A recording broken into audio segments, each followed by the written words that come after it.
Ladies and gentlemen, welcome to the greatest spectacle known to man, the Autobahn 100. After a grueling 6-race series, these Autobahn warriors have clashed at some of the world's most famous racetracks. From the U.S. favorite tracks such as Road America and Barber Motorsports, to across the pond with circuits such as Monza, Spa, and Suzuka. These determined drivers have battled through it all and have reached the pinnacle of auto racing. Tonight, we come to you live from the Temple of Speed, the Mecca of motorsports, the Citadel of circle tracks, the one, the only, the Indianapolis Motor Speedway. I'm your host, Kyle Nato, and joining us on this spectacular evening is a very special guest. Originally, we had scheduled the one and the only, the King of Speed, Mario Andretti. However, he was bumped for someone even more well-known in the automotive world, the one, the only, Craig Cunningham. Ladies and gentlemen, may I introduce to you Mr. Craig Cunningham. Good evening, sports fans, race fans, and families of the Autobahn racers. Kyle, thank you once again for hosting. You do a fantastic job, and it's been a great season. Thank you for hosting our race series. The guys are out. They're putting down some rubber. They're starting to turn some laps. Let's see what happens on qualifying here. We've got about 7 minutes left. So these drivers, they have 10 minutes for qualifying. Obviously, they are going to be putting down their fastest laps, wanting to get to the front of the racing grid. As these drivers are starting to join, looks like we have drivers such as Jensen Benet, Connor Willis, who is our current Autobahn iRacing Series champion, or leads in the championship points, rather. Let's see if he can maintain his points lead for the overall championship. Also, looking down the starting list, we have number 17 of Mitch Graybiel and number 33 of Samuel Bowman, who is going out on track to set their qualifying times. It's a competitive field, Kyle. These guys are ready to run. It looks like they got the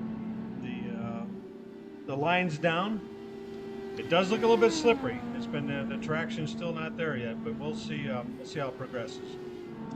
Now, the first motorsports competition at the Indianapolis Motor Speedway took place way back in 1909 in the form of a motorcycle race. Then, automobiles quickly soon followed. When the track's original surface of crushed stone and tar proved problematic to the high speeds, the owners of the track paved it with more than 3 million bricks, giving rise to the nickname the Brickyard. It wasn't until Memorial Day of 1911, however, that the first 500-mile race was held at the Indianapolis Motor Speedway. And do you know what car won that race, Craig? A Ford. Close, very close. It was a Mormon Wasp, which can be seen in the Indianapolis Motor Speedway Museum, which is located right next to the track.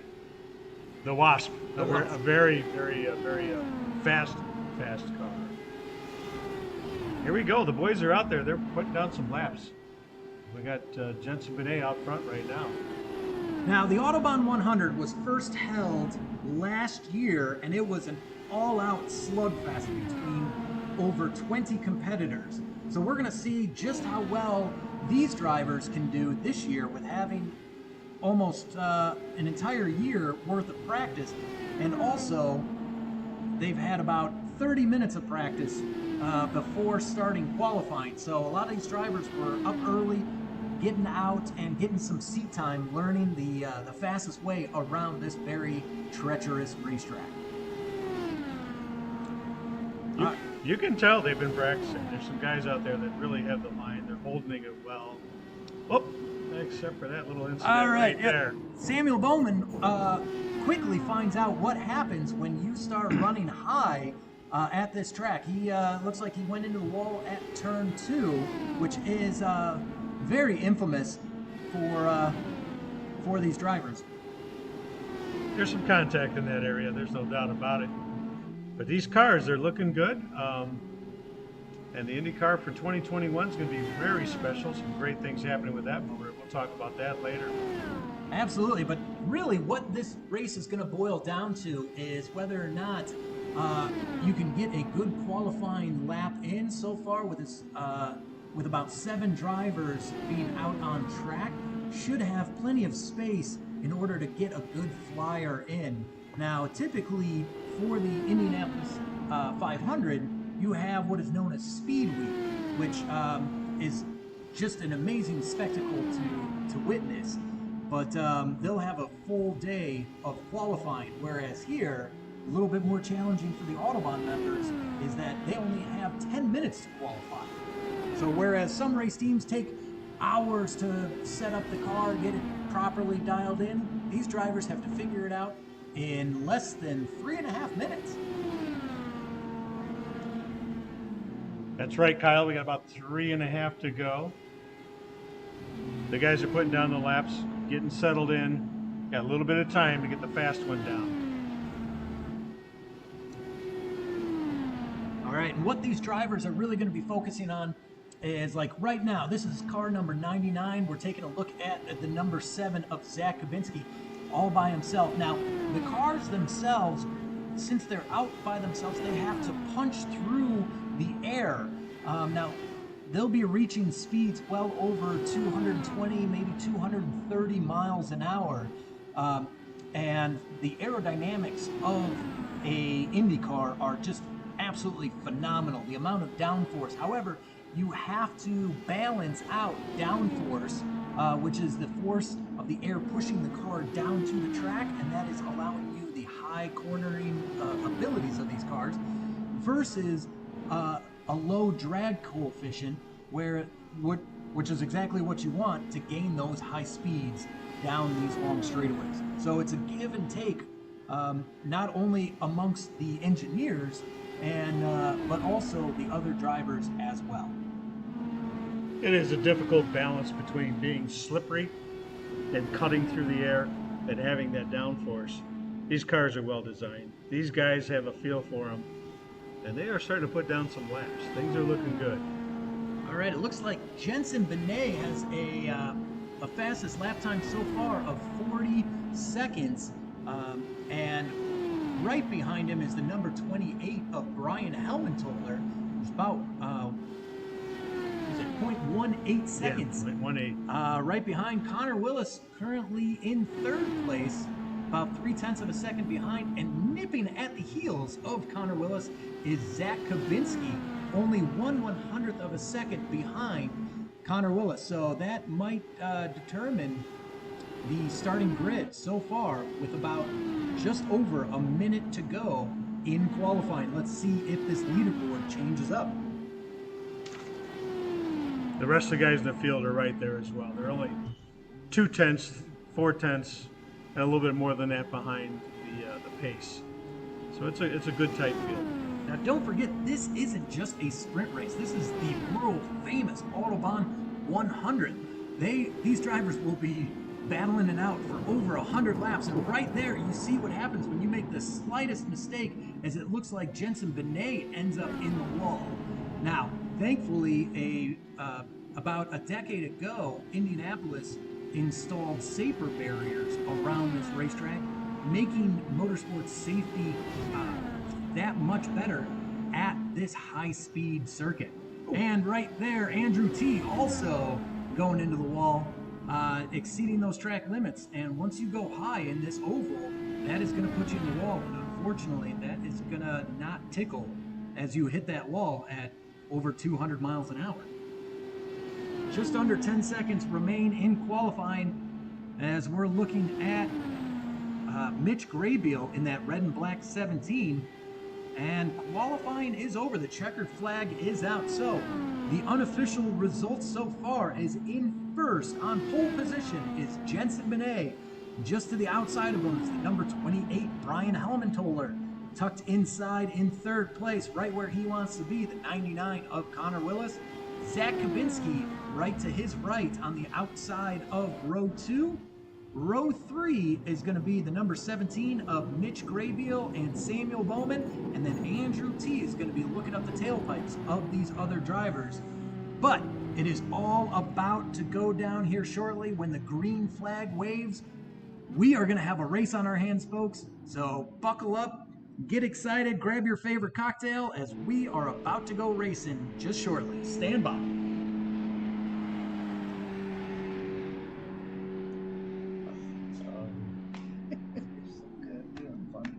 All right.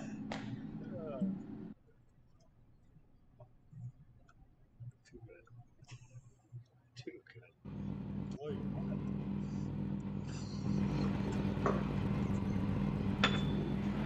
All right, the pace car is out as the drivers are getting set to grid as their crew chiefs are giving them the last bit of instruction. And it looks like we have the two yellow cars, the number 18 of Jensen Benet and the 2-8 of Brian Helmentoller. We got some yellows, blues, and some reds. Oh, it's going to be a beautiful starting line for the second annual Autobahn 100. Now, before the green flag drops, don't forget, we definitely want to hear your feedback. We want to know what you're thinking, if you have any questions. So, feel free to jump into the live chat and let us know your thoughts. And ask away with, ask some questions for our special guest here, Craig Cunningham. Oh boy, I'd love to hear your comments, observations, and your viewpoint of this race. It's going to be an exciting race. I'm excited to be here. This is my first one, Kyle, and thank you for the invite. It's very good to be here, and I'm going to settle in and watch the action. Well, I'm just amazed that you were able to clear your schedule. I mean, once I heard that the world-famous Craig Cunningham was going to be sitting up here in the commentator's booth, I just called Mario and said, hey, beat it, scram. I don't want to talk to you. We have someone better. We have Craig Cunningham here. So. Well, you know, Kyle, when you retire from racing, you do have a little more free time. So, as I retired from racing a number of years ago, racing open wheel, and came to the Autobahn, I've enjoyed being here at the Autobahn and seeing these drivers progress, not only in iRacing, but on the actual asphalt here at our track. But it's good to be here, and I'm enjoying it. Well, we're definitely glad to have you here, and we are going to be tapping into that open wheel knowledge that you have. We're going to be talking about various things such as aerodynamics and tire temperature and marbles, all that fun stuff. But right now, all eyes are glued to that starter stand as these drivers get underway. We have 7 drivers starting the Autobahn 100, with these cars producing close to 900 horsepower. There is 56,000 horsepower being produced on this racetrack, and it is all being held behind that pace car right there. Yeah, I'm having a little difficulty determining what brand of car that pace car is, but I can tell you Jensen's right on its bumper. He's been doing a little drafting down the front straight there. All right, there's 1 lap to green. These drivers will be warming up their tires, getting them up to temperature, which is going to be a critical factor here in this race. Also, fuel management as well. These cars get extremely thirsty, even though in 2023, they'll be switching over to a hybrid motor, so they'll be a little bit more fuel efficient, more green, more tree hugger happy-ish, if you will. But right now, it is all about burning dinosaurs. We love fossil fuels, and they are about to step on that gas and unleash hell as that green flag waves.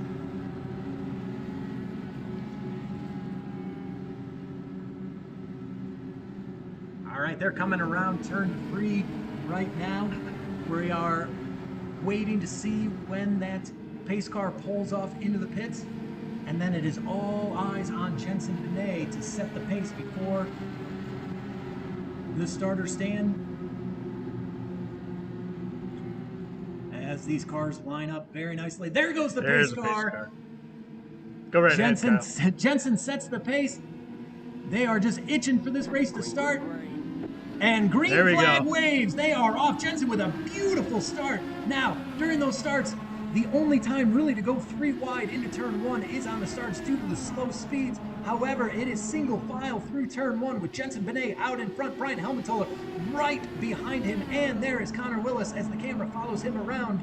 And into 4th place is Zach Kabinski in that dark blue number 7. So far, things are looking good. Zach Kabinski making an early move on Connor Willis, ducking to the inside. Can he hold it? We will see as Connor Willis runs a little high. That's going to be dangerous later on as the marbles start building up on these corners. But it looks like Zach Kabinski is able to hold that inside line and is going to slowly start pulling away. And Samuel Bowman's trying to figure out who he wants to duck behind, and it looks like Connor Willis actually is able to outmaneuver Zach Kabinski and stay in 3rd place. So this is very exciting action going on in the first couple of laps so far, and it looks like the field is starting to thin itself out, and Connor Willis is really starting to pull away. So he's done a very nice job of holding the high line early in the race, and got his momentum through. So Zach coming underneath was a good idea, but Connor could hold the line and carry momentum. Absolutely. That was, I'll be honest, I thought Zach Kabinski was going to be able to sneak in and cut off Connor Willis. However, Willis is definitely capitalizing on it and taking advantage as he starts pulling away. We're looking at your leader right now, the 2 yellows of Jensen Benet and Brian Helmetoller. They are also battling it out. Helmetoller just about half a second, just under half a second behind our leader, the 1-8 Jensen Benet. So there is Zach Kabinski. Look how smooth he is going through that corner. Very good hand control and throttle control as he drives through that corner. We're going to jump on board with some of these drivers for a unique perspective. Let's take a look. This is the cockpit of Zach Kabinski. And like we were talking about, just how smooth you need to be. Very soft inputs at well over 220 miles an hour. It takes nerves of steel. Great car control, great hands. He's showing some experience here. He's got everything under control. He cuts in early. He does get down low, but he's holding the line and doing a really nice job. Now, one thing that you'll notice here on your screen is right in front of him, you'll see that the view is temporarily blocked. That is a new safety instrument called a halo system, which is there to protect the driver cockpit and has definitely been extremely useful in not only IndyCar racing, but also Formula One. So expect to see more and more cars with this halo safety system around them. But right now, it does kind of cause a hindrance as to trying to track down the driver in front of Connor Willis, because it's just right there in that blind spot. Connor Willis, though, you're kind of seeing, he's trying to find the right line through these corners, kind of wiggling around, and that's costing him, and that's why Zach Kabinski is able to get up right behind him. But look at that, 6th gear going into turn 1, high speed, high banking corners, and oh my gosh, almost all the way up against that wall. I don't know if you could stick a piece of paper in between the tire and that wall, as Zach Kabinski just almost kisses it, and is just phenomenal driving here by the youngster of Zach Kabinski. This is a great perspective. It shows you how quick the next turn does come up on you, and now you have to prepare and be perfectly set for the next turn in. But this is a great perspective, and Zach's doing a great job hanging in there. We're closing in on Connor, and a beautiful view. I like that perspective a lot. Now you can see just the gap between these two drivers. There is Willis out in front, currently in 3rd place, and then Zach Kabinski chasing him down, so trying to reel him in. Now, if you look in the upper left-hand corner, we are only 7 laps into this 100-lap race.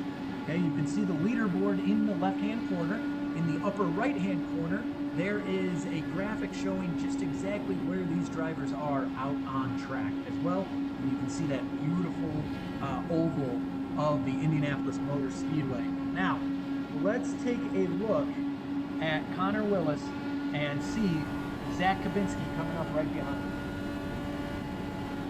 there is, now we are looking directly out of the gearbox of Connor Willis, and that is Zach Kabinski. Just sticking his nose, he's getting ever so close to Connor Willis. He's got a good run here. It's looking good. He's closing in once again. He's finding his spot. There he is, right on the bumper now. He's done a really nice job getting in the way of Connor. This is a fun little battle. Easy, Connor. Take it easy. Now, this is also a great time to talk about good versus bad air. Okay, as you can see, these wings. Whoa, look at that. Let's take a look at that as these two come down. It is a drag race down the front straightaway going into turn one. And it looks like Zach Kabinski is able to get around Connor Willis, but don't count out Connor Willis. He will be biding his time. He knows that there is a lot of race left in this series. He's a very smart, strategic driver. He'll be there in the finish. Absolutely. Now, going back, we're about to talk about good versus bad air. So originally we said that these Indy cars rely on downforce and also being extremely slippery in order to go fast through the straightaways. Now, one thing that a driver wants to do is tuck in behind the lead car, because that lead car is punching a hole through the air. However, you don't want to get too close, because then you have something called bad air. There's a lot of turbulent air coming off of all those wings and aero bits of the lead car. So it could help you in some instances, but it could also hinder you as well, and these drivers need to manage that. And they're doing a very good job. They're doing a good job of managing it so far. I don't see any major wiggles by anybody at this point. All right, now we jumped over to our leader. Another great battle going on. There is our leader, Jensen Benet, in the 1-8, and right behind him is Brian Helmentoller. Now, Brian Helmentoller is one of our radical racers here at Autobahn Country Club. You can definitely tell when Brian is here in the paddock, because he's usually talking, out smiling with other drivers. A very friendly racer here. But once he puts his helmet on, it is all business. Brian Helmentoller is very serious when he gets behind the wheel, but as soon as he's out of the car, he's your best friend. So he is going to be very determined to get around Jensen Benet. Now, there is a bit of an age gap, dare I say, between Jensen Benet, whom I believe just had his birthday not too long ago, and graduation. And his graduation, that's correct, yes. Yeah. So Brian Helmentoller, dare I say, is just a little bit older. A tad. He's a wee bit older. He's got more experience under his belt. However, Jensen Benet also, well, he was our kart league champion for a number of years, and now has graduated and moved up into Spec Miata, which he has done very well for himself in Spec Miata, and he's going to be a contender this year as well.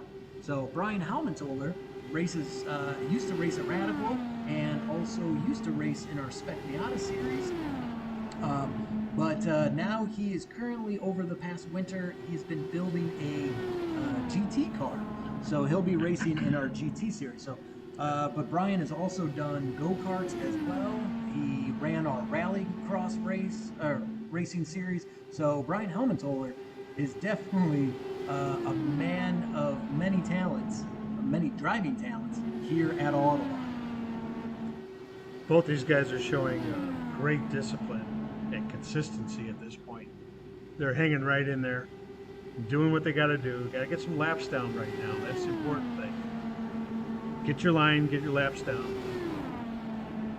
All right, for those of you just joining us, welcome to the Autobahn 100. We are 14 laps into this 100 race with our current leader of Jensen Benet running a 41.7 second lap time. So we appreciate you tuning in. Also, if you have a question or a comment, feel free to drop it in that comment box. We'd love to get some feedback if it's anything about the Autobahn 100 race, or anything in particular about Autobahn and the various types of driver development or racing series that we offer here in Joliet, Illinois. We're looking for a big season on the member racing season, and we also have the title sponsor this year of our member racing, and that is Haggerty. Haggerty Insurance is our partner and our sponsor for our Metal Racing Series. It's great to have them on board. They are motorsports enthusiasts. They totally support the sports, all motorsports, and they're happy to be here at Autobahn, and we're happy to have them. It's going to be a great season with them. Absolutely. We are very thankful to have Haggerty as part of our racing series. So next time you're out at Autobahn Country Club, definitely you're going to notice some changes.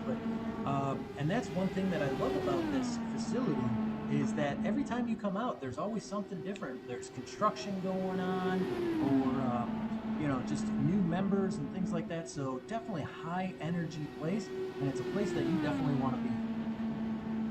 Yeah, we're excited to welcome everybody back. We're ready for April 1st, opening day, and we've got a lot of activities going on, but we've also got a lot of improvements that have already happened and more that are going to happen this year. A lot of exciting announcements coming your way. So make sure you get out here and give us a visit in April and get ready for the race season and support your fellow racers. And if you're not racing, there's plenty of driving programs that we're going to introduce this year to help you with your driving craft and your skills and develop those. Whatever your mission is, we're going to have a driving program to get you to the level that you want to get to. Whether it's just basic high-performance driving, a high level of high-performance driving, or getting into racing. We're going to have the instruction and the programs there for you. Well, not only are we a driving club, but also we have a social aspect to the club as well. So while yes, our primary focus is on drivers and driver development and our wonderful racing series, but maybe you just want to come out and have a good time, bring some friends, bring some family.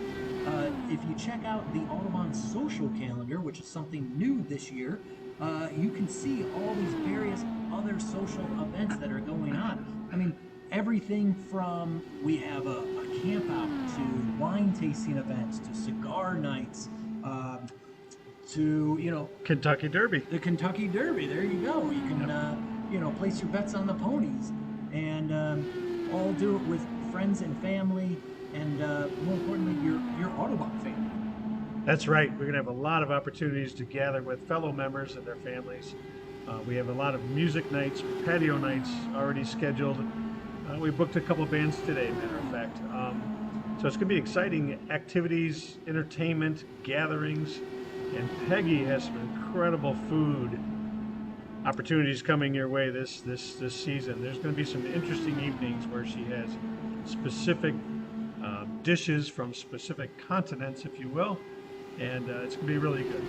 Now, Craig, you brought up a good point. Those patio parties, there are evenings here during the summer where the sun is setting, you've got a beautiful red sky with big fluffy clouds, and it's just a beautiful evening where it's nice and warm, and you're sitting out right in front of the Autobahn Clubhouse on that patio.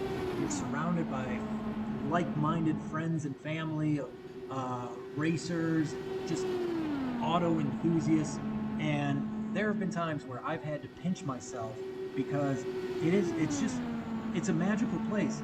And to be as fortunate as we are to be part of this club, you're definitely going to want to come out to these patio parties and just experience it for yourself. So that is one thing that I really look forward to this summer. We really enjoyed it. We had the opportunity in 2020 to have some COVID-safe parties and gatherings, and we had a very good year with no incidents with the COVID disease, but the virus. It's been great. We had some great entertainment. A couple of those acts we're going to have back again this year. A couple of new acts back again this year. But what was fun was the gatherings and the connections that were made this past year on the patio, listening to music. And it's good to see members meet each other, enjoy each other, and develop friendships. It's been said many times that people join for the track and they stay for the friendships. I think they also stay for the racing. Well, no, that's another great point, and that's something that I'll point out. Me personally, is you have a bunch of like-minded people. We're all car enthusiasts, and but when you go to various other tracks, it's difficult to meet new people, mainly because you're wrenching on your own vehicle, and you're out there racing, and then you're loading up your trailer, and you're heading home. Autobahn is your home. Okay, so you don't really need to be quick to load up your truck and trailer and get out of here. You can sit back and relax. And then that's the other thing is everyone here is just so friendly that you'll be out on track and you'll notice that car. You can come down and see them in the clubhouse, strike up an easy conversation with that person, and you know what? Before you know it, you're going to be Facebook friends. You're going to be meeting up for dinners and things like that. The camaraderie here at Autobahn is just astounding.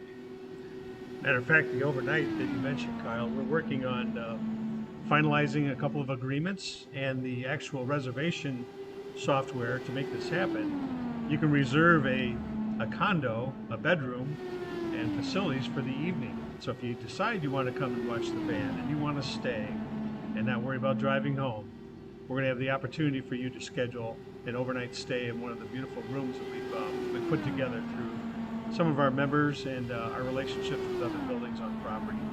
So it's basically an automotive Airbnb? Automotive Airbnb. Oh, look at that. Another innovation by Autobahn Country Club. Just phenomenal. And a lot of that is listening to our member feedback as well, asking what our members want as part of a club, and that was one of the many suggestions that they came up with. Very much so. We listen to members. We've been very focused on that. And 2020 gave us an opportunity to really listen to members, focus on members, and see what they need. And you're going to see a lot of differences this year in programs, availability, and benefits to our members and our guests. And I look forward to this year. It's going to be a really strong year for new members, having fun, and again, making those connections. That's the most important thing about relationships here at Autobahn. It's going to be a good patio season. You're going to like the music. I'm involved in selecting the music, so it's going to be really good. All right. Well, not only do we have the social events, but also what we all came here for is the racing activities, the on-track activities. We have a very busy schedule as far as the Autobahn Racing Series.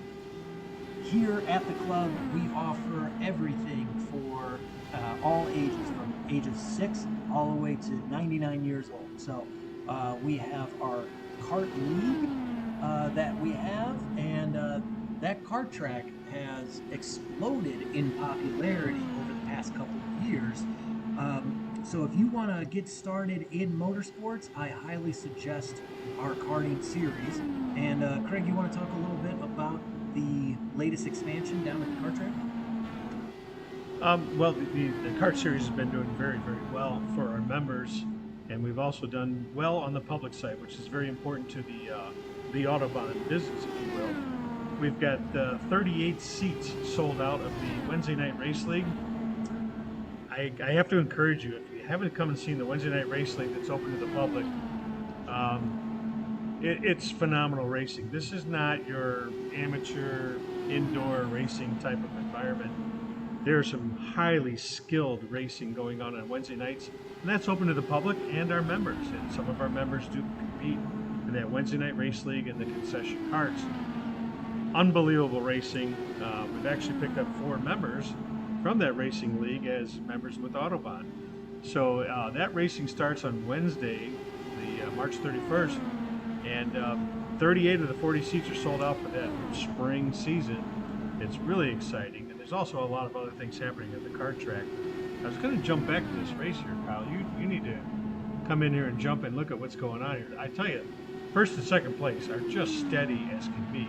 They are rock solid. It is still Jensen Benet out in front. We have 28 laps out of this 100 race have expired so far, but Jensen Benet being consistent as ever. That is why he is known as the Iceman. Jensen Benet started out in our karting series, and look, both the leaders.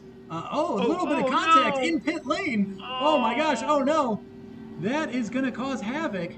As looks like Brian Helmentoller unfortunately collided into the back of Jensen Benet. Jensen Benet you have to slow down into pit lane, and to add insult to injury, Brian Helmentoller's car is now a 3-wheeler as he lost a front wheel and as he tries to limp it into his pit box.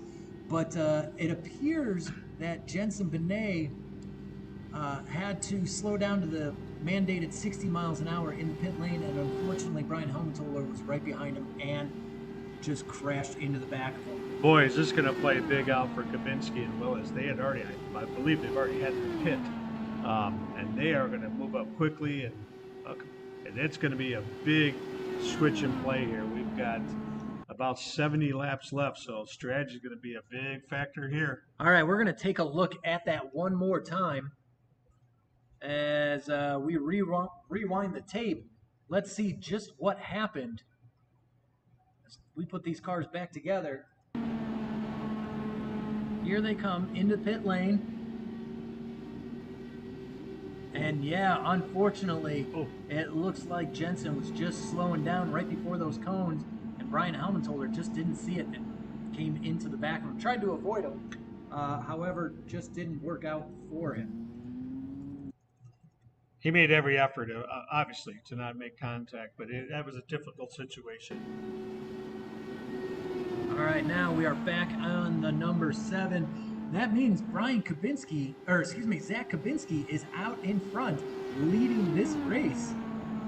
And he's turning nice laps at a 41.66. That's right in there where the rest of the group had been running up front. He's doing it. He's well positioned. Connor's about two and a half seconds behind him, a little bit more than 2.5 seconds.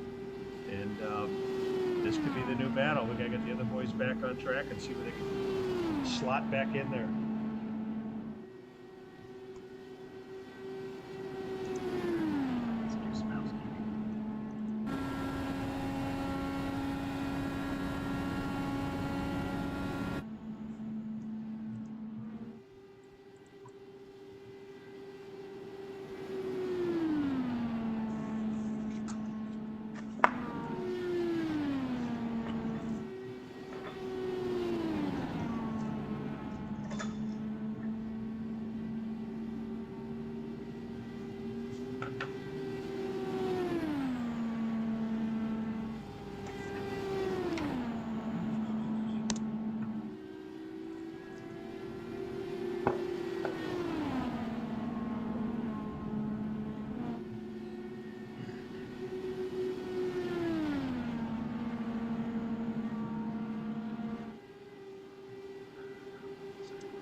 All right, as it looks like Jensen Benet is getting a new car.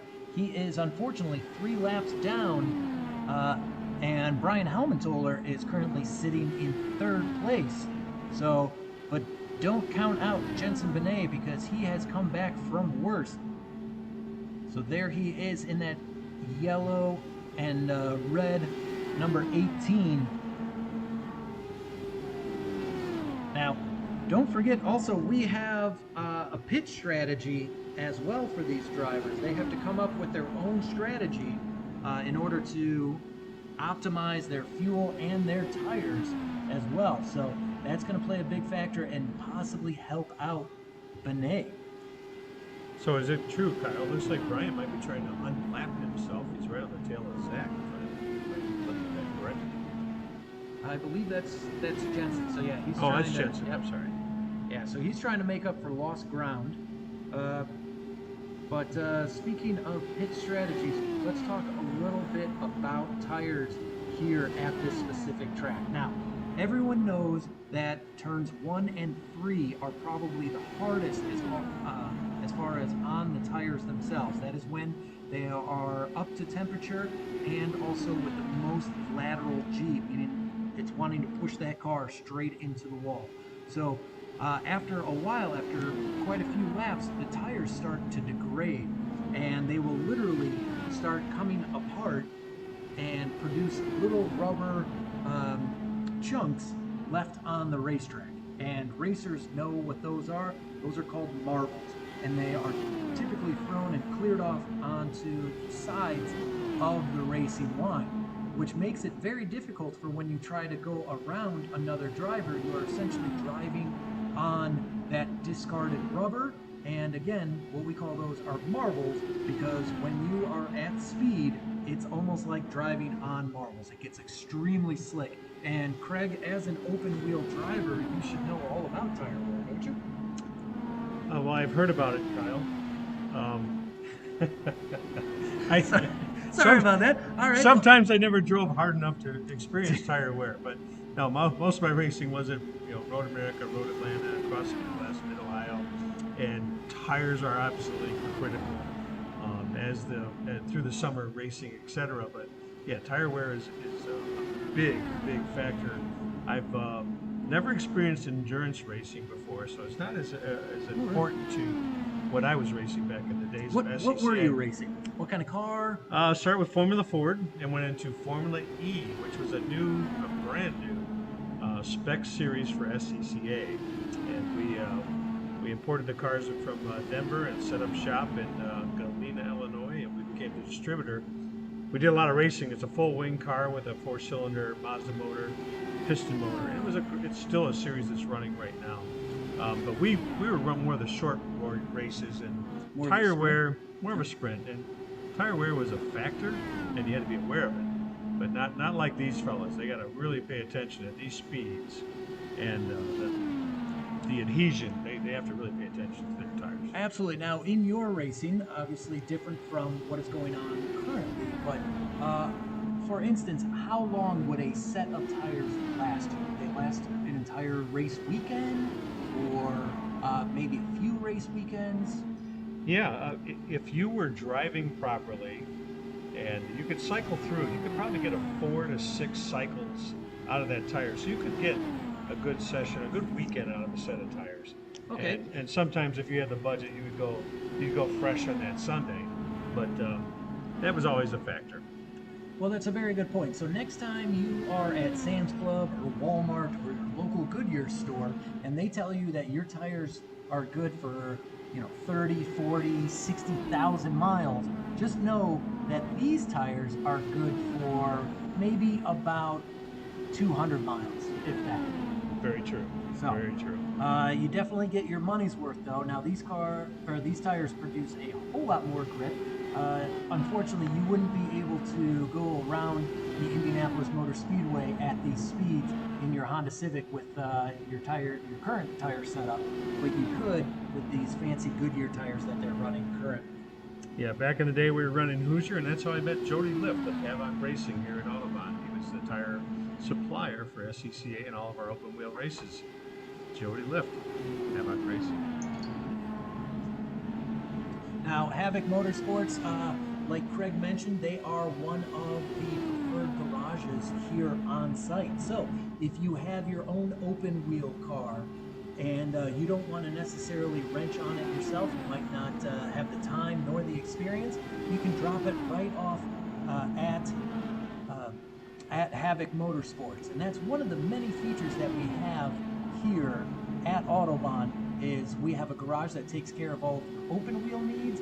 We also have a couple of other garages that will take care of your race car needs as well.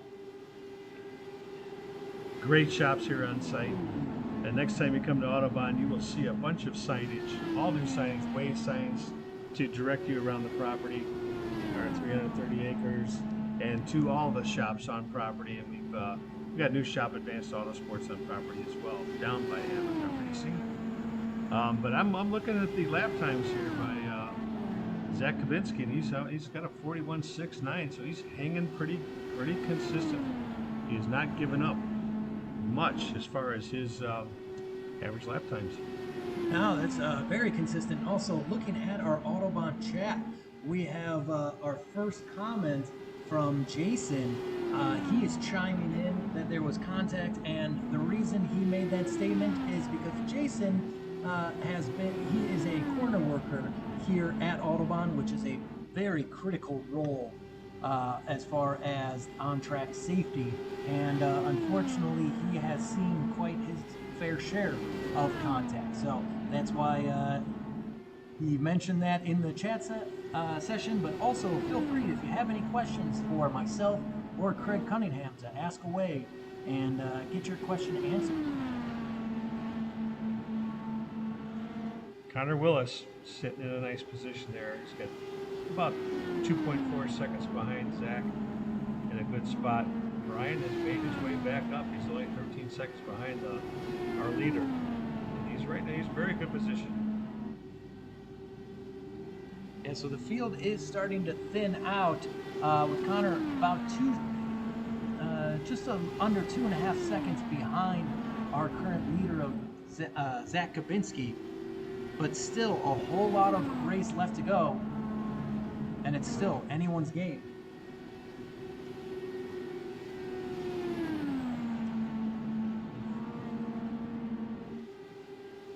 Kyle, maybe we could take a new view. And yeah, we're going to jump in. Enjoy the perspective of what these drivers are doing. We're going to jump back in the cockpit, this time of Connor Willis, as they are going through turn 4 all the way up into 5th gear. These high revving engines.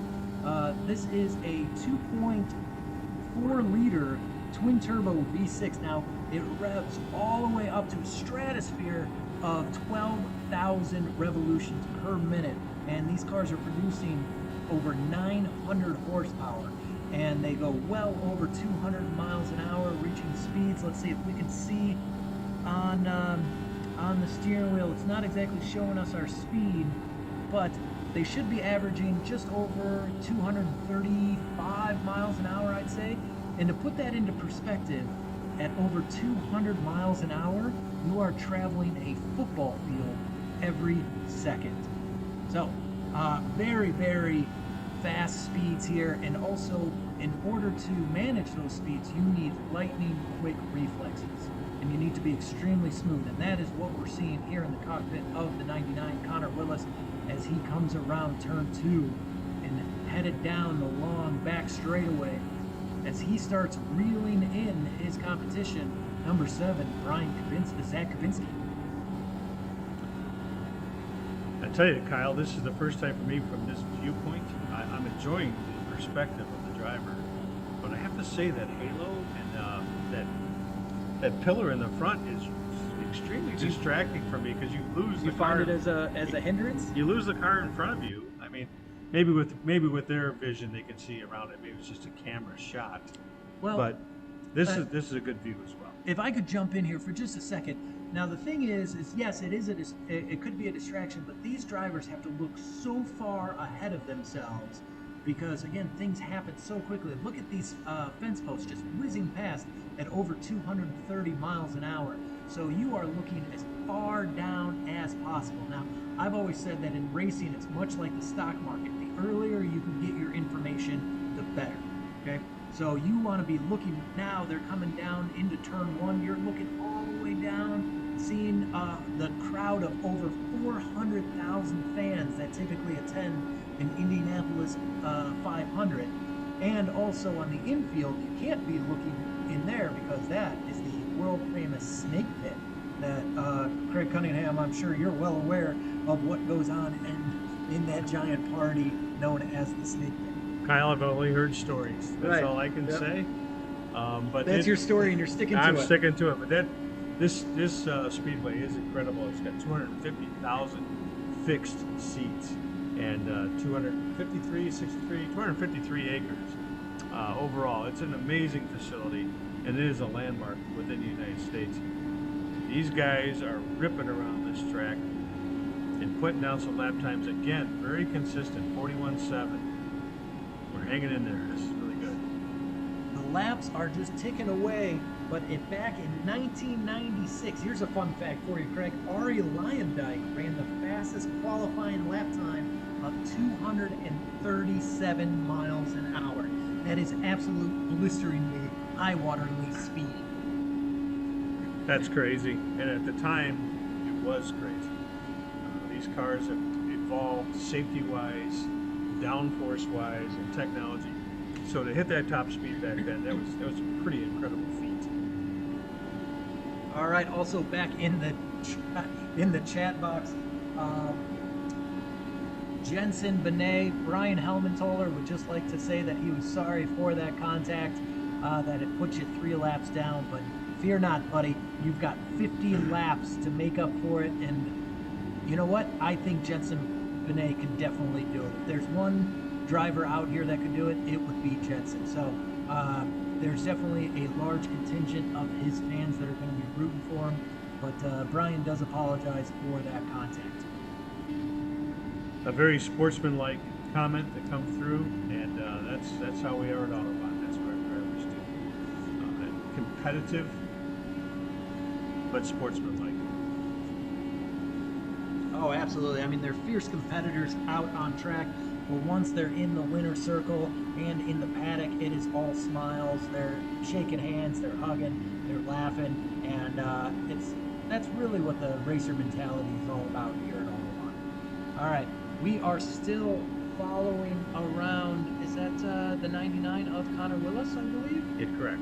All right, it looks like we got Zach Kabinski went into the pits. He's going to be getting a fresh set of tires and fuel. And let's see if the other drivers can capitalize. Connor Willis obviously moves into first place, but let's see how quickly. We're going to jump over into the pit lane.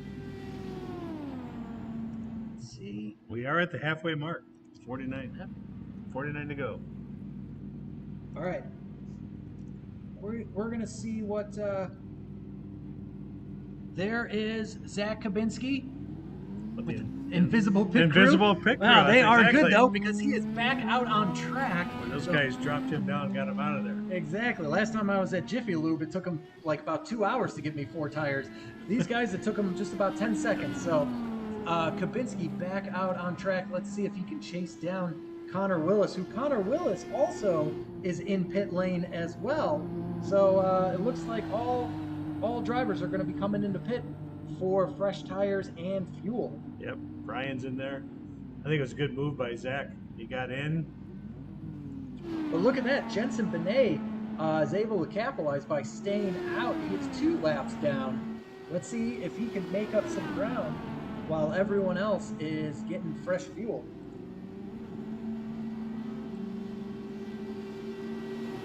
All right, and now we're going to jump up to the sponsor of the race, and we are going to be in the Autobahn blimp as we are flying high over this beautiful racing circuit, and we get a bird's eye view of Jensen Benet out on track.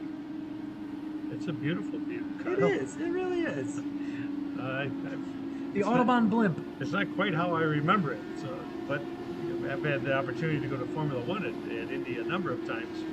And full disclosure, I've never been to Indianapolis 500. I went there for a time trials, but this is a beautiful view, big track. That's a great shot. And here we are. Let's get these guys back out here and see what we're going to do in this last half of the race. Have you ever wondered what it looks like with all the suspension components moving about at over 200 miles an hour? Well, this camera will tell you, and you will see just what it's like to go around this racetrack. As you can see just how the tires will build up and they'll wear unevenly around these corners. Look at that, it's like he's not moving the steering wheel at all. It's just... It is subtle. It's very subtle. That is the nose of Jensen Benet, currently in 4th position, as he is just barely scraping the bottom of this racetrack. He's going to work hard. He'll be back in there. We got 46 laps to go. He's going to be fine. Now, I wouldn't be surprised if you see some sparks shooting out of the back of these cars since they just took on fuel. The car is definitely going to be heavier, and typically you will see sparks shooting out at turn 3. It gets a little bumpy there, and the cars will bottom out, especially after taking on that fuel, that added weight. I believe it's about over 150 pounds of fuel added to these cars, and plays a significant factor. But as they start burning the fuel, The car will obviously be lighter, so they wouldn't be bottoming out as much, and won't be seeing as many sparks. So Kyle, educate me. In these simulators, will you feel that in your seat? Well, it depends. If you have a full haptic rig, then yes, you will. Some of these racing simulators are very, very exact. Now, I have been extremely fortunate and went down to the Dallara factory, where Dallara, if you're unfamiliar, that is who builds these Indy cars. And they have an entire room devoted to a very large racing simulator that is about 2 stories high and requires basically a small nuclear power plant to run. And that is where these professional IndyCar drivers and Formula One drivers will actually practice in these simulators. So they are extremely realistic. And the nice thing is you can do a lot of testing in a simulator, and then most of these drivers, when they get out of the simulator, they feel like it's the real thing, and so they're ready to go. So they can be driving tracks without ever getting onto an airplane. That's fascinating, Kyle. How long ago were you there? It was actually back in December. Actually, I went down. So we got a tour of the facility, so we got to see some Indy cars being made, and then also meet with some of the IndyCar safety team as well. And those guys are highly, highly trained, very overqualified safety professionals that they follow the IndyCar series. And myself and Mike Gritter were able to go down and meet with these guys and discuss ideas to bring a lot of those new safety features back to the Autobahn.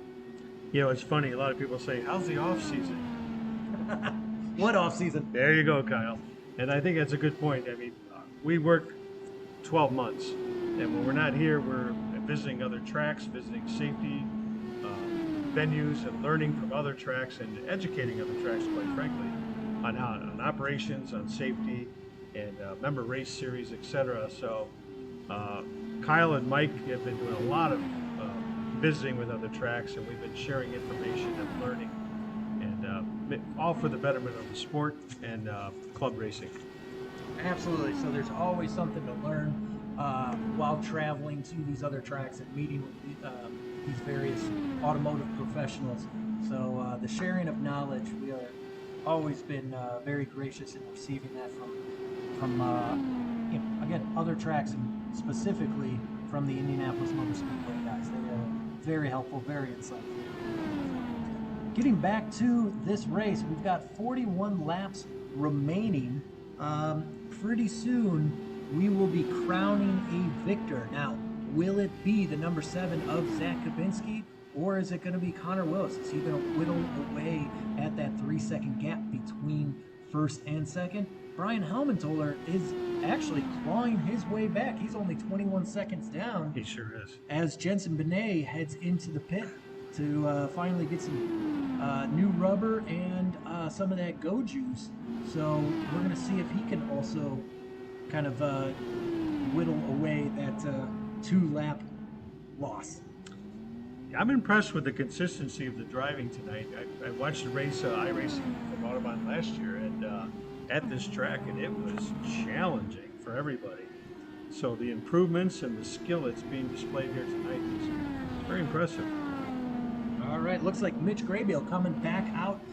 Mitch, unfortunately, is 6 laps down, but he is in that gorgeous red and black Dallara 18 Indy car as he seeks to do battle with, I believe, the car in front of him. That's a good-looking car. That is.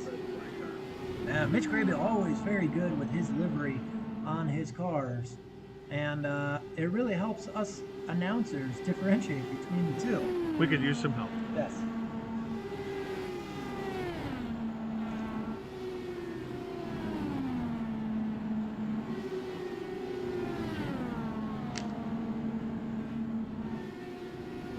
.41.84 last lap from Zach Kubitsky. All right, now help me recall. Is that actually faster or slower?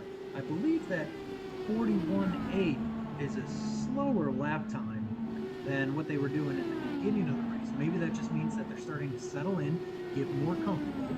Okay, don't necessarily have to go so fast because he knows that he's a full almost 3.5 seconds faster. So he wants to be very methodical and make sure he's not making any mistakes because we are getting close to that checkered flag. I think it's smart racing on the part of Zach's part. He doesn't have to push the car, which again is tire wear and other things like that, and fuel. So at this pace he has right now, he's got a comfortable lead. His car's comfortable, and his lap times were lower than that, and some of our qualifying times were in the high 40s. So yeah, it's 40 point, I should say. But yeah, that 41, he's running 41.75. It's nice, consistent, smooth. It doesn't appear to be pressuring the car, which is a very positive thing. Well, Craig, you bring up a good point because you talk about pressuring the car, but also you got to think about the drivers themselves. They are in these cars for now the standard Indianapolis 500. That's a 3.5-hour race. These drivers are athletes. Okay, Exactly. Their heart rate is the equivalent of a marathon runner's. Now, oh, and it looks like. Oh, is that? Mitch is trying to hold off Jensen Benet. Now, these two drivers know each other very, very well down at the kart track. They have done plenty of battles in our kart league series where they both drive the Margay Ignite karts. But it looks like Jensen Benet taking that low road, and can he make it stick? And it looks like he does as he gets around number 17, black and red, of Mitch Graybiel. And you know what? He is not looking back. He is opening up a gap as he now hunts down our current leader of Zach Kubitsky. So Benet is still 3 laps down, but if he can get around Kubitsky, he can chop that down into 2 laps. It was a nice move by Jensen. No contact, obviously, but elbows out, and put Mitch up a little on the high line there. He lost some momentum and lost a little traction. So elbows out, clean pass, got underneath. It looked really good. Good move. Absolutely, and that's how both of them do it down at the kart track. And again, like I said, they have been friends outside of the karting series, but now both of them have moved into our Spec Miata series. And so they are battling it out on Autobahn's 3.5-mile road course versus our 0.6 of a mile go-kart track. So they grew up together racing, and now they continue that tradition racing on the big track in those wonderful Spec Miatas. It is a great progression for these kids, these young men now. And you had mentioned athletes earlier. I just want to make a point here. My son Connor participates in this iRacing series, and he has a very basic setup in his office. But he had to take a shower frequently after these races. He said, "Dad, I was sweating like crazy." It's intense racing. Your heart rates are high, even though it's iRacing. There's a lot of energy being expelled here, and it's back to the point of not pressuring the car, but also the driver. That was a really good point, Kyle. These guys are working right now to keep this thing going. And if you think about it, we have been racing for just over an hour. Okay, now you've been sitting here watching this phenomenal race, probably yelling at your TV, cheering on your favorite driver. As look at that, Jensen Benet doing the same move on Zach Kubitsky.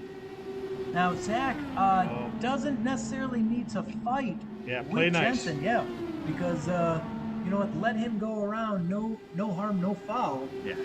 But again, we've been racing for well over an hour, and that just takes a mental and physical toll on these drivers. Give him a lap, Zach. He's down 2. Give him a lap, let him go, and let's see what kind of lap times he can get down. But also, now a great opportunity for Zach to tuck in behind Jensen and kind of get a toe around that racetrack, meaning that that lead car of Jensen Benet punching that hole in the air, and so Zach could essentially save fuel and actually get better fuel economy if he tucks in behind that lead car of Jensen Benet. That's a good point. That is a good point. As far as strategy goes, though, you got to be careful that there's not a mistake with the driver in front of you to take you out. I'm watching Connor Willis. He's at 2.72 seconds behind, so he's closed the gap a little bit. So you got to watch both ends. You got to watch the mirrors, and you got to watch out front here. This is going to be a test of skill.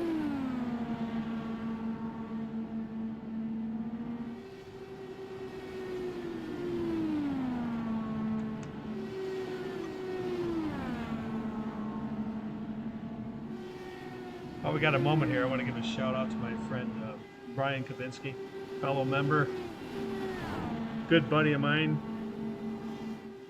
And Great racer. He's a great racer. He's got a great race career that he's accomplished, and he's actually participated in that Wednesday night league that I mentioned. It's fun to see him out there. He's always having a good time, and boy, he is a strategic racer. And you can see it when he's racing in these big groups of 20 karts, all packed together. Brian, how you doing? Hope you're doing well. Brian, thanks for tuning in. Good to hear from you. But that just goes to show that the Kapinski family, I mean, racing is in their blood. They have been a linchpin for Autobahn, and now Brian is passing on all of his racing knowledge to his sons, but specifically Zach Kapinski. So Brian is always down there wrenching on Zach's go-kart, and that is one of the reasons why the Kapinskis are karting champions. I agree, Kyle, and Brian passes on knowledge, and as my father always said, taught him everything he knows, but not everything I know. Keep a few in the pocket there, Brian. You still got to compete in the karting. Yeah, circuit. don't tell them all the tricks. Now, speaking of families, I mean, looking at the leaderboard on the upper left-hand corner, Jensen Benet, his brother Sean Benet, and his father also compete in the Autobahn series, whether it's GT cars, Spec Miata, karting, also Mitch Graybeal. The Graybeals are a staple down at the kart track and also on the big track. The Bowmans as well. So it really is a family atmosphere here at Autobahn. Couldn't agree more. These are great racing families. Everyone you mentioned, great racing families. And speaking of racers, we just had a surprise Ladies visitor. and gentlemen, This has been a unbelievable. fantastic treat. We have another surprise guest in the studio at the Autobahn Clubhouse. May I be the first to introduce Mr. Ben Hasbrook. Oh my gosh. Oh, the crowd goes wild. Ben, step up. I know it's audio only, but I was expecting you guys to have some pants on at least in here. Details, my friend. Right. Welcome, Ben. Yeah, Welcome. I was just out to dinner with another Formula car driver, a member out here, Jordan Missing. It's his birthday yesterday, and at dinner we actually chimed into your little show here, and I guess I'm standing too far away. Yeah, jump in. But yeah, so we kind of overheard some of your stuff, chimed in when you guys were talking about the social calendar. Ben does a phenomenal job taking care of our members, doing driver instruction and training and orientation. But how is Mr. Missick, the young lad? He is going out of town to do some more racing tomorrow, I believe, and he'll be back next week. He'll be back in time for the start of the season. Very good. So happy birthday, Jordan Missick. Jordan Missick is currently competing in the FR America's F4 racing series. Jordan Missick started racing here in karts, then moved to the Radical series, and now has jumped up into the world of F4. So thanks for tuning in and watching the series. Actually, Jordan Missick, also, I don't want to forget that he was last year's iRacing champion as well. So a well-rounded driver. But Ben Hasbrook, you have competed in the iRacing series. What is it like for these drivers who are now well over an hour into this race with 24 laps remaining? What goes through the driver's head? It's an absolute blast, but it really does take it out of you when you're sitting in the sim and focusing. I mean, it takes a lot out of you when you're really in there. It's a lot of mental effort. It's got some good physical effort to it as well. I actually have a sim that has motion to it, so it throws you around. And another thing to mention is we do have a sim at Autobahn that we can help teach people on, and we just got Autobahn mapped on it. So if anybody ever wants to come and try that out, you can download it yourself now too. But if you do want to come and give it a shot on our rig, feel free to stop by and talk to me, and we can get you on there. Now, Ben here, typically Ben is the kind of guy that needs no introduction. However, for those uninitiated, Ben Hasbrook is one of our driving instructors here. His qualifications, he definitely did a lot of kart racing, but then also is very familiar with these open wheel race cars. Ben, why don't you tell us a little bit more about your racing resume?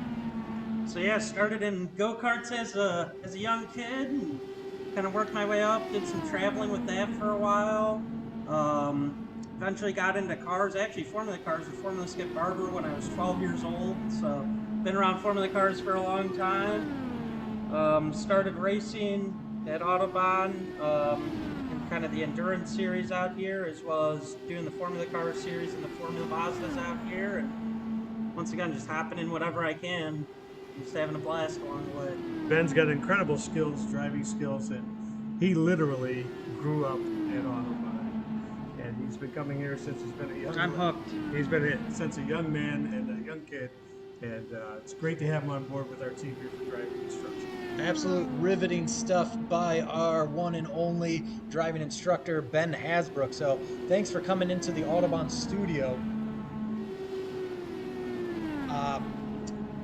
As we take a look, we are 21 laps remaining in this race around this 2.5 mile infamous road oval.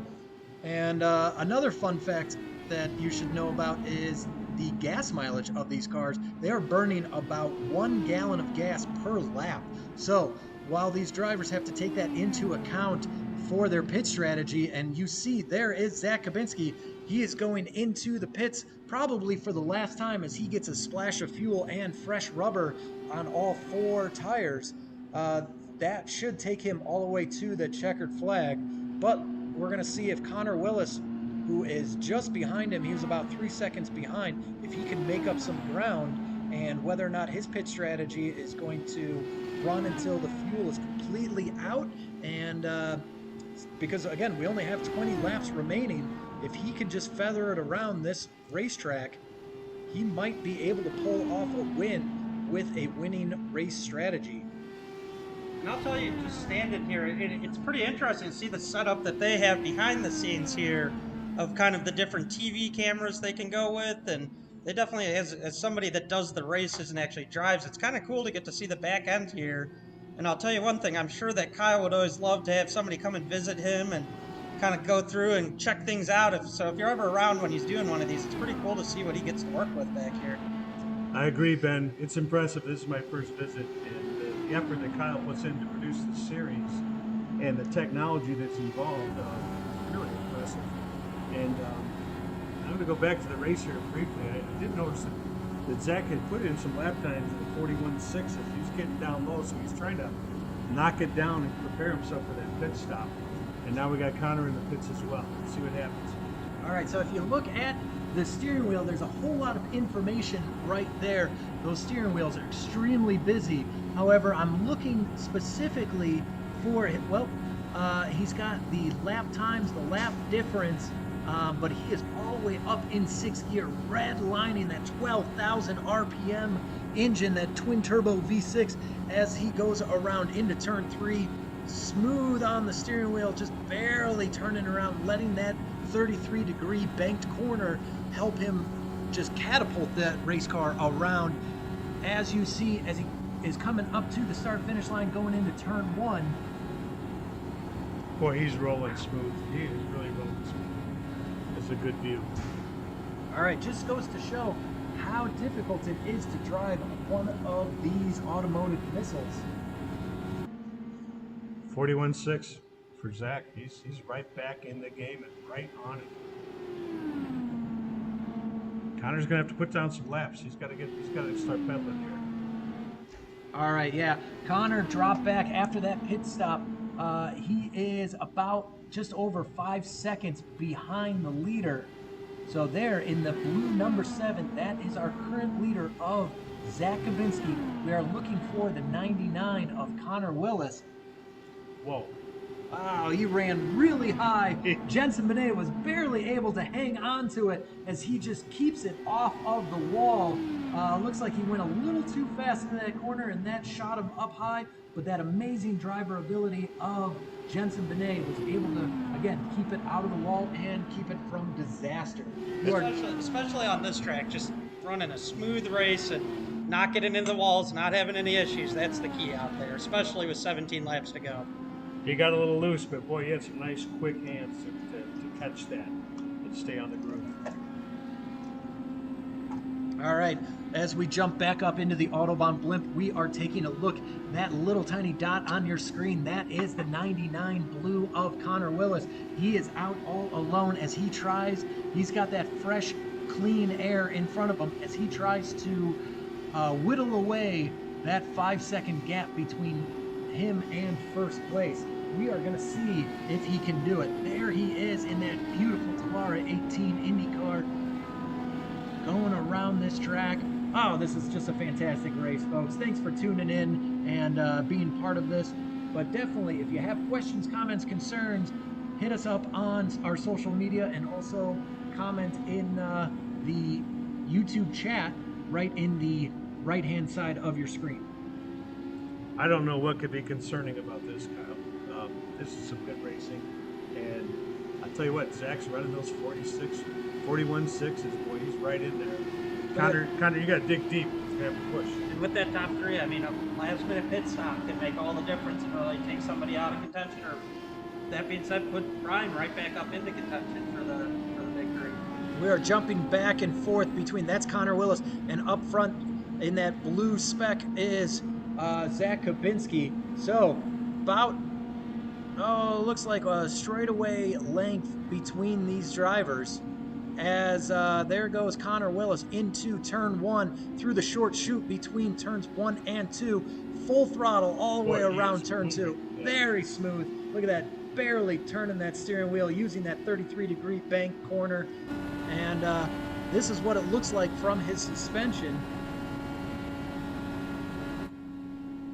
And let's see if he can wrangle in the leader of Zach Kabinski. So Brian Helmentoller still back in the game. He's about 29 seconds back. Again, that impact with Jensen Benet definitely cost both of those two drivers.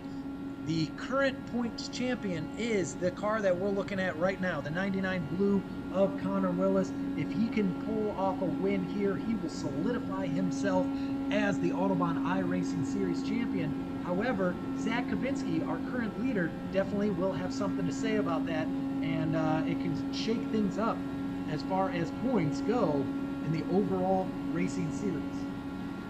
Very true. Jensen's still out there. He's pushing, pedaling hard. Mitch Graville's still out there on track, and they're putting down some good lap times. This is a whole lot of fun, folks. Again, thank you for tuning in, and if you want to learn more, check out the Autobahn website, AutobahnCountryClub.com. You're going to learn more about not only our iRacing series, but the real world racing series that we have going on. So if you want to participate, check out that website, hit us up on social media, and prepare to have a whole lot of fun. I think we can move to Zach and see if he's hitting any traffic or how that's going. Absolutely. Let's jump on over. Let's see what Kabinski sees. And let's take a look at the rear view of Zach Kabinski. Now, right behind him, that is the number 18 of Jensen Benet. And there, they cross the brickyard. That is 3 feet wide of bricks that remain from the original racetrack back in 1909 when they laid those 3 million bricks, as we talked about earlier in the race. But they're coming down that back straightaway at over 3 million bricks were originally laid that made up the infamous 2.5 mile racetrack. So, but we are looking straight out the tailpipe of the number 7, Zach Kabinski. I tell you, Jensen, this is a great performance for him. He really put down some laps to try to get on. He just pitted in there. He did pit in, but he was doing some great laps to try and unlap himself and get back on the lead lap. Great driving by Jensen. And I think you're going to see everybody kind of start, if they're doing a pit stop, this is going to probably be right when they do that last pit stop for a lot of these guys. Yeah, this is where they throw down that gauntlet. There are going to be less than 10 laps remaining in this infamous, world-famous Autobahn 100. I mean, people from around the world are tuning in to watch this race. We are actually looking at the YouTube schematics, and we have fans actually from, we want to say hi to our fans in South Korea tuning in. That's actually true. We do have a fan from South Korea watching this race, so thank you. And annyeonghaseyo, I believe, is how you say hello in South Korean. So thank you for tuning in. Cheers in South Korea. Yeah, I just knew the one word. That was it. Okay. Thanks for stopping by, Ben. Yeah, that was great. All right. So much fun. All right. Here we go. 9 to go. 9 to go, folks. All right, place your bets, folks. Is it going to be the number 7 of Zach Kabinski, or is Connor Willis going to pull out a miracle and shave off about 7 seconds to get around Kabinski? We are going to find out. 8 laps remain in this race. Folks, I don't know about you, but the rest of this crowd is standing on their feet. They are cheering on these amazing athletes as they dwindle away at these race laps. Here they go. 8 to go. 8 to go. Here we go. Hang in there, boys. Pedal to the metal. Stay smooth.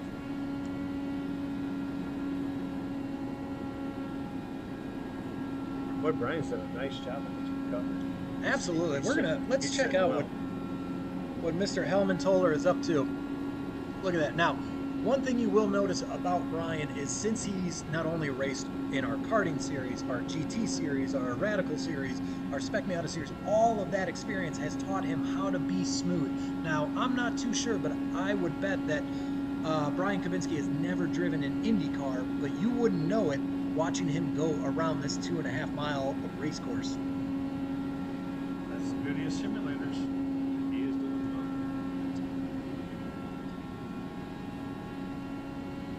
Yeah, you're absolutely right, Craig. The beauty of racing simulators is that you can have, you can try out racing all different types of cars, and with this iRacing setup, you can race everything from Spec Miatas to Indy cars to rally cars, and that's definitely what makes this series so exciting. And that's what we do here with the Autobahn iRacing series. Is we've raced at Road America in Spec Miatas, we've raced at Barber in Porsche GT cars. Suzuka, we were racing Radicals, and now we're here at Indianapolis racing Indy cars. Takes a wide skill set to drive all those vehicles on these tracks. I missed the start of this race. Were there any interesting incidents at the beginning? Kind of a recap of the race with 6 to go? Actually, we had a very clean. clean start. Out in front was Jensen Benet, and he got a great jump on the start when that green flag waved, and Jensen was able to take it out and really kind of run away with it. The big incident was, unfortunately, as Jensen Benet and Brian Helmetoller came into the pits, there was a little bit of contact, which unfortunately put both of those drivers out of contention, but they're both back on track. Jensen with 3 laps down, and Brian Helmetoller about 30 seconds out from the lead. But we are now 5 laps away from the checkered flag and the glory that comes with winning the Autobahn 100. It's an amazing feat. It can only happen without your efforts, Kyle. It's very good. Let's get to the end here. Come on, boys.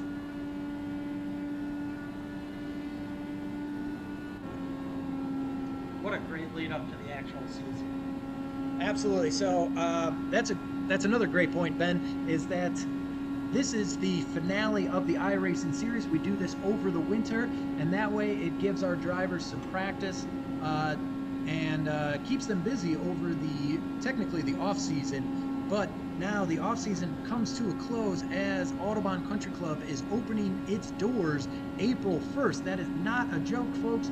We are opening April 1st, and members are going to be returning, and the first driver to head out onto the track is going to win the infamous Dick Simon Award.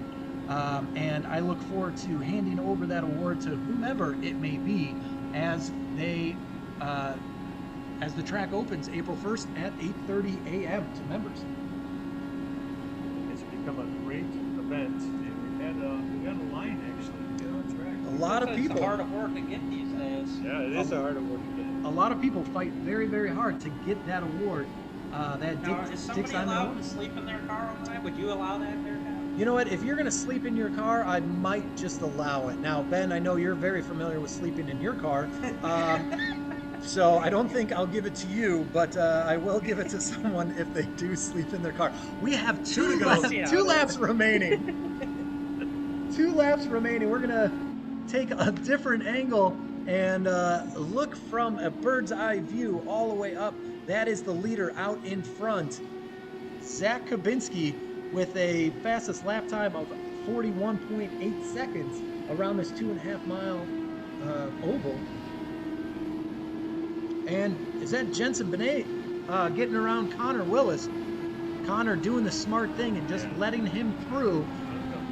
Don't make a mistake. With only 1 lap remaining, the crowd is on their feet. Here we go. We are going to look at the cockpit of Zach Kabinski as he goes around turn number 2 down the back straightaway in 6th gear.